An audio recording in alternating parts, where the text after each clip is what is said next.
আসসালামু আলাইকুম। দেখেন, কালকে এই জায়গাতে একটা ভিডিও বানিয়েছিলাম আবা থেকে। বলছিলাম যে কালকে বদ্ধ, আমরা 3 মাস এই জায়গায় কাজ করছিলাম। কাজ করার পরে কালকে বলছিল যে সব কিছু গোছাই লেতে। তো আমরা এই যে কার্টুন বানছি, সব কিছু এভরিথিং গোছাইছি। আর আজকে আবার বলতেছে সব কিছু আগের মতো আবার সাজাও।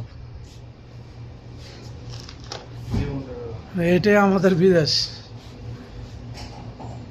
ম্যানেজাররা যেটা কইব, হেরার মর্জি মতো যে সময় যেটা বলবো ওইটাই। এই যে দেখেন সবগুলা এইভাবে, এই যে কাবাবের এই যে আমার জায়গা হয়েছে এটা। দেখেন এগুলো আমার সব আমি প্যাকেটিং করে লেছি কালকে। যে গ্যাসের লাইন অফ করে দিছি, কারেন্টের লাইন অফ করে দিছি। আর নতুন করে এটা আবার সাজাইতে হইব। এই যে হলো আমাদের পরিস্থিতি। ওইদিকে আরও আছে, সব সব কিছু গুছাই লেছি। বলছে আজকে গাড়ি আসবে, নিয়ে যাবে। এই যে দেখেন সব কিছু অলরেডি গোছানো হয়ে গেছে। এখন বলতেছে আবার আজকের থেকে কাজ স্টার্ট, আরও 2 সপ্তাহ চলবো। এগুলো আমাদের প্রবাস।